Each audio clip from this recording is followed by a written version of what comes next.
हरे कृष्णा। आप सभी को रथ यात्रा की हार्दिक शुभकामनाएं। तो हम सबसे पहले हमारे गुरुवर्ग तथा श्री श्री जगन्नाथ बलदेव और सुभद्रा महारानी को कोटि कोटि प्रणाम निवेदन करते हैं। तो हम हर साल भगवान जगन्नाथ के रथ खींचते हैं, लेकिन क्या हमने कभी सोचा कि इस रथ यात्रा की शुरुआत कहाँ से हुई थी? इसका उत्तर हमें राजा इंद्रदम्यु के अद्भुत कथा से मिलता है। तो राजा इंद्रदम्यु केवल एक शक्तिशाली राजा ही नहीं, बल्कि भगवान के महान भक्त भी थे। उनके पास धन, राज्य सब कुछ था, लेकिन उनके मन में एक ही इच्छा था, भगवान के दिव्य दर्शन पाना। एक दिन उन्हें पता चला कि नील माधव के नाम से एक दिव्य विग्रह घने जंगल में स्थित है, जिसका पूजा भील राजा विश्वावसु करता था।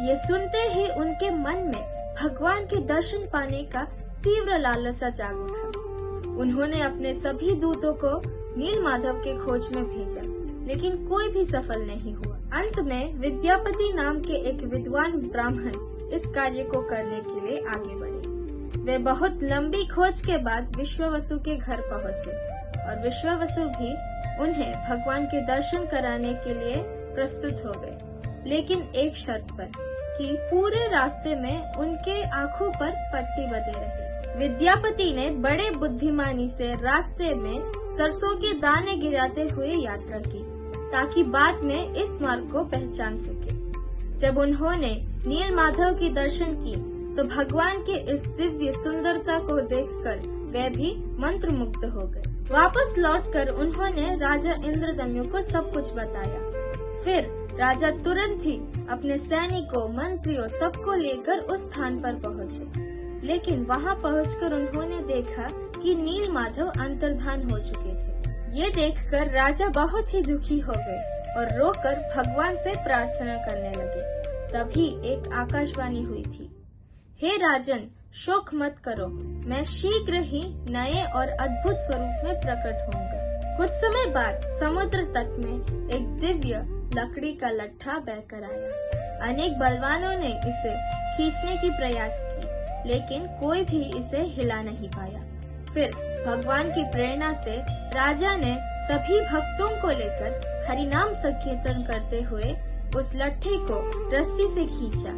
तो यहाँ से हमें सीख मिलता है कि भगवान शक्ति से नहीं, भक्ति से प्रसन्न होते। राजा चाहते हैं कि इस लकड़ी से भगवान के सुंदर मूर्तियां बनाई जाए।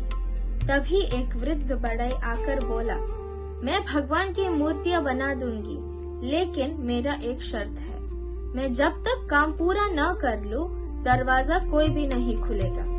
राजा ने शर्त को स्वीकार कर लिया। कई दिनों तक भीतर से औजारों की आवाज आने लगी। फिर अचानक पूरा मौन हो गया। रानी अत्यंत चिंतित हो गए थे। उन्होंने राजा से कहा, कहीं उस वृद्ध के साथ कोई अनहोनी नहीं हो गई। फिर राजा ने अपने धैर्य को नियंत्रण न कर पाया और दरवाजा खोल दिया। बढ़ई वहाँ कहीं भी नहीं था, लेकिन श्री जगन्नाथ बलदेव सुभद्रा का दिव्य मूर्ति वहाँ विराजमान था। उनके हाथ और पैर पूर्ण रूप से नहीं हुआ था। तभी सबको समझ में आया कि वो कोई साधारण बढ़ई नहीं, बल्कि स्वयं विश्वकर्मा थे। कुछ लोग पूछते हैं कि भगवान जगन्नाथ के हाथ और पैर पूर्ण क्यों नहीं है? तब हमारे गौड़ीय वैष्णव कहते हैं कि ये कोई अपूर्णता नहीं, बल्कि भगवान श्री कृष्ण के उस प्रेम का प्रतीक है जो श्रीमती राधा रानी और वृंदावन वासियों के प्रेम को अनुभव कराता है। इसीलिए हमें भगवान जगन्नाथ के रूप से एक शिक्षा मिलती है कि ईश्वर की प्रेम सीमाओं से भी परे है। भगवान के स्थापना के बाद राजा इंद्रदम्यु के मन में एक विचार आया, मंदिर आने वाले लोगों तक ही भगवान का दर्शन सीमित नहीं रहना चाहिए, बल्कि प्रत्येक व्यक्ति को भगवान के दर्शन मिलना चाहिए। स्कंद पुराण में कहा गया है, रथे तु वामनम दृष्ट्वा पुनर्जन्म न विद्यते। जो व्यक्ति श्रद्धा और भक्ति के साथ भगवान को रथ पर विराजमान होकर दर्शन करता है, वह जन्म और मृत्यु के बंधन से मुक्त होने के मार्ग पर अग्रसर होता है। इसी भाव को हमारे वैष्णवगण भी समझाते हैं कि रथ यात्रा केवल एक महोत्सव नहीं, बल्कि भगवान जगन्नाथ की असीम करुणा का प्राकट्य है। हम भगवान के दर्शन लेने मंदिर जाते हैं, लेकिन रथ यात्रा पर भगवान अपने सभी भक्तों को और प्रत्येक जीवों को आशीर्वाद देने के लिए खुद बाहर आते हैं।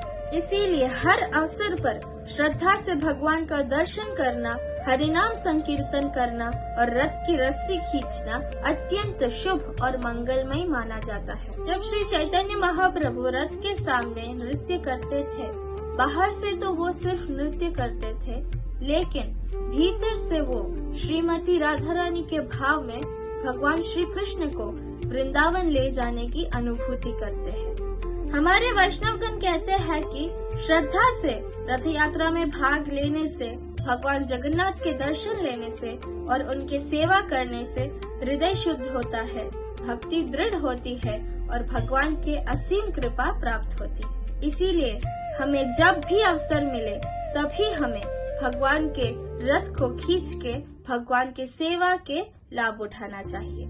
हमें इस कहानी से बहुत सारी शिक्षाएं मिलते हैं, जैसे भगवान के प्राप्ति के लिए दृढ़ इच्छा और धैर्य बहुत आवश्यक है। दूसरा, भगवान को बल से नहीं भक्ति से प्राप्त किया जा सकता। तो आइए रथ यात्रा के इस पावन दिन पर हम सब मिलकर प्रभु जगन्नाथ से प्रार्थना करते हैं कि हे प्रभु जगन्नाथ, जैसे आप अपने भक्तों को दर्शन देने के लिए मंदिर से बाहर आते हो, वैसे ही मेरे हृदय में प्रवेश कर लो और मेरे अंदर अज्ञानता, अहंकार को दूर करके मुझे अपने सेवा में लगाए रखो। हरे कृष्णा।